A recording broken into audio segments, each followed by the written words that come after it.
founder principal of Makhonlal Mistry and their body at that time was present.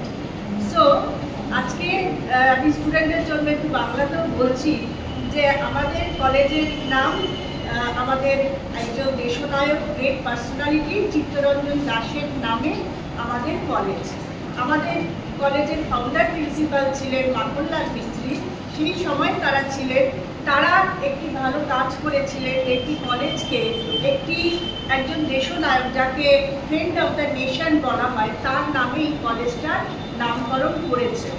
যেই কারণে চিত্তরঞ্জন দাসকে স্মরণ করা আমাদের একটি কর্তব্য এবং স্টুডেন্টদের কাছে তার কাজ সম্পর্কে কনভে করা আমাদের টিচারদের কর্তব্য। চিত্তরঞ্জন দাস 1870 সালের 5ই নভেম্বর জন্মেছিলেন এবং 1925 সালে 16ই জুন মারা গেছিলেন। আমাদের দেশ খুব কম সময় ওনাকে পেয়েছিল।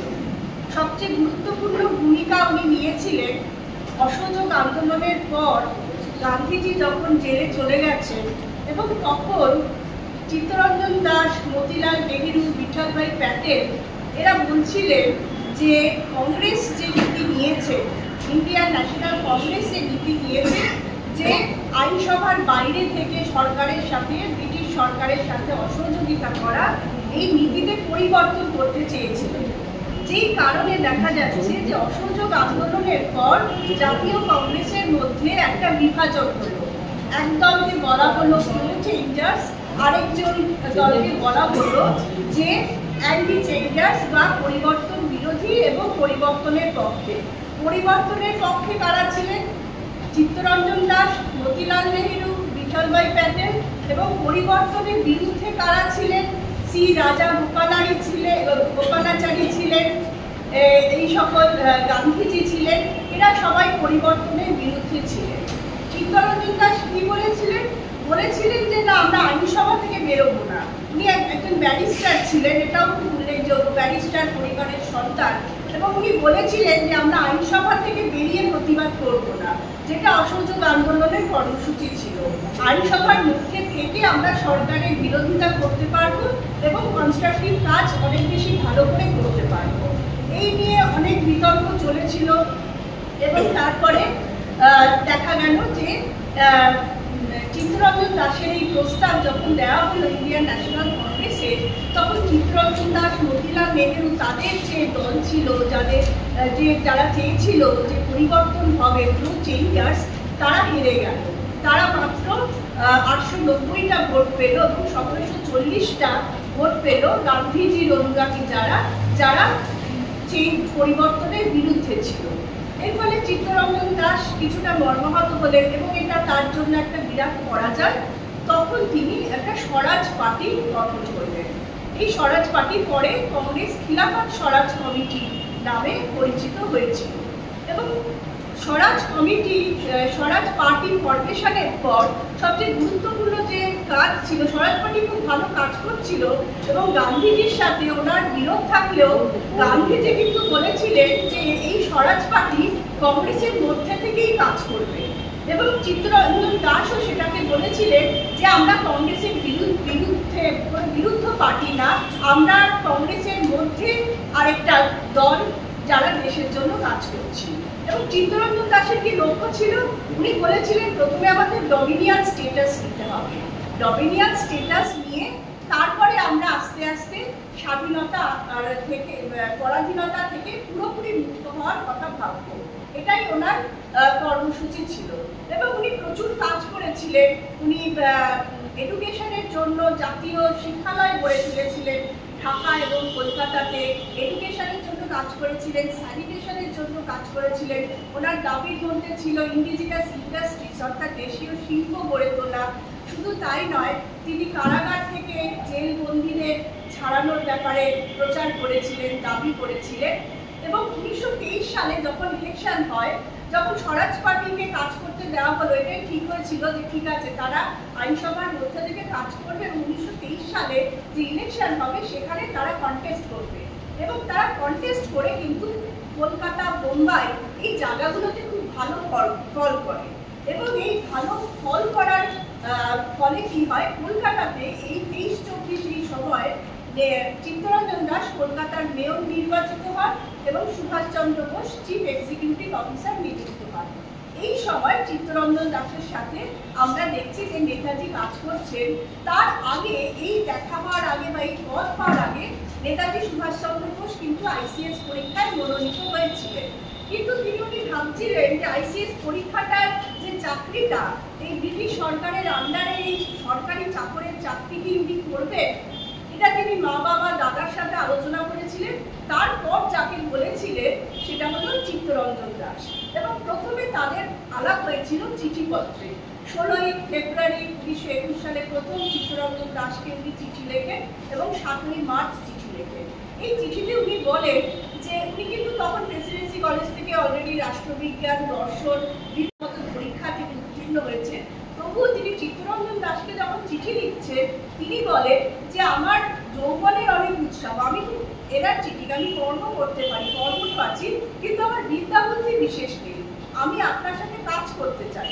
এবং চিত্তরঞ্জন দাস তখন ঢাকাতে জাতীয় কলেজ প্রতিষ্ঠা করেছিলেন তিনি, এবং স্বরাজ পার্টির একটা পত্রিকা, স্বরাজ পত্রিকাও চালু হয়েছিল, যেই কারণে নেতাজি সুভাষচন্দ্র বোস প্রপোজাল দিয়েছিলেন যে এই স্বরাজ পার্টির পত্রিকার তিনি সম্পাদক, তিনি সাব এডিটর হিসেবে কাজ করবেন, সহ সম্পাদক হিসেবে, অথবা জাতীয় শিক্ষালয় তিনি নিম্ন ক্লাসে পড়াবেন। এই ছিল ওনার প্রপোজাল। এছাড়া তিনি মনে করতেন এই স্বরাজ পার্টির আরো কিছু কাজ করা উচিত, যেমন একটা গবেষণা রিসার্চ কমিটি তৈরি করা উচিত, একটা ইন্টেলিজেন্স কমিটি তৈরি করা উচিত এইভাবে, এবং একটা ইন্টেলিজেন্স কমিটি তৈরি করা উচিত এবং প্রচারের জন্য একটা কমিটি তৈরি করা উচিত, যাদের কাজ হবে বিভিন্ন বই ছাপানো ব্রিটিশ সরকারের বিরুদ্ধে এবং দেশের উন্নতির জন্য, দেশের বিভিন্ন ইস্যু নিয়ে, যেমন formation or development of indigenous industry, দেশীয় শিল্প গড়ে তোলা, জেল থেকে কারাগারে, জেলবন্দি থেকে জেলবন্দিদের মুক্ত করা, এই প্রপোজালগুলো নিয়ে কিছু বই ছাপানো উচিত এবং সেই বইগুলো সকলকে বিনা পয়সায় বিতরণ করা হবে। এই ছিল ওনার প্রস্তাব দেশবন্ধু চিত্তরঞ্জন দাসের কাছে, এবং তিনি এই আইসিএস চাকরি ছাড়বার আগে অনেক ভেবেছিলেন। চিত্তরঞ্জন দাসের সাথে আলোচনা করবার উদ্দেশ্য ছিল যে মা বাবা দাদাকে বলে উনি আইসিএস এর চাকরি ছাড়বেন। দেশবন্ধু নেতা সুভাষচন্দ্র বোস, তখন উনি নেতাজি হননি, কিন্তু উনি মা বাবাকে কি বলবেন, আইসিএস এর চাকরি ছেড়ে উনি কি করবেন, যেই কারণে উনি দেশবন্ধু চিত্তরঞ্জন দাসের সাথে আলোচনা করেছিলেন। 1925 সালে চিত্তরঞ্জন দাস মারা যান, 1925 সালে 16 জুন। সুতরাং দেশ নায়ক হিসেবে, দেশবন্ধু হিসেবে জাতীয় কংগ্রেস বা আমাদের দেশ তাকে খুব অল্প সময়ের জন্য পেয়েছিলেন, এবং দেখা যায় যে ওনার মৃত্যুর পর স্বরাজ পার্টি কিন্তু আর বেশি দিন কাজ করতে পারেনি। সেখানে কমিউনালিজম ঢুকে পড়ে, কারণ যে সেন্ট্রাল অ্যাসেম্বলি তৈরি হয়েছিল সেখানে জিন্না ইন্ডিপেন্ডেন্ট মেম্বার ছিল। সেন্ট্রাল অ্যাসেম্বলিতে যখন স্বরাজ পার্টি দল গঠন করেছিল, সেখানে তারা মেজরিটি পেয়েছিল, কিন্তু তার সাথে কিছু ইন্ডিপেন্ডেন্ট ক্যান্ডিডেট ছিলেন, তার মধ্যে একজন ছিলেন জিন্না। এবং ব্রিটিশরা আমরা জানি সবসময় ডিভাইড অ্যান্ড রুলের চেষ্টা করে গেছে। যখন চিত্তরঞ্জন দাস মারা গেলেন, তখন স্বরাজ পার্টির মধ্যে অলরেডি যে বিরোধটা ছিল, সেই বিরোধটা বাড়ানো আরো সহজ হলো, এবং তাতে সাম্প্রদায়িকতার বীজও কিন্তু ঢুকে পড়েছিল, যেই কারণে স্বরাজ পার্টি আর বেশি দিন কাজ করতে পারলো না চিত্তরঞ্জন দাসের নেতৃত্বে। কারণ চিত্তরঞ্জন দাস এমন একটা মানুষ ছিলেন, তিনি বিভিন্ন ধরনের মানুষকে নিয়ে, বিভিন্ন মতের মানুষকে নিয়ে কাজ করতে পারতেন, এবং চিত্তরঞ্জন দাসকে নিয়ে, চিত্তরঞ্জন দাস এবং সুভাষচন্দ্র বোস অনেক 8 মাস প্রায় একই কারাগারে ছিলেন। প্রেসিডেন্সি সেলে তো একই পাশাপাশি সেলে ছিলেন, এবং সেই সময় চিত্তরঞ্জন দাসের দেশ সেবার করবার দায়িত্ব ছিল সুভাষচন্দ্র বোসের ওপর, এবং তারা অনেকদিন পাশাপাশি কারাগারে ছিলেন। সেই সময় তাদের কারাগারে ঘনিষ্ঠতা অনেক বেশি বেড়েছিল।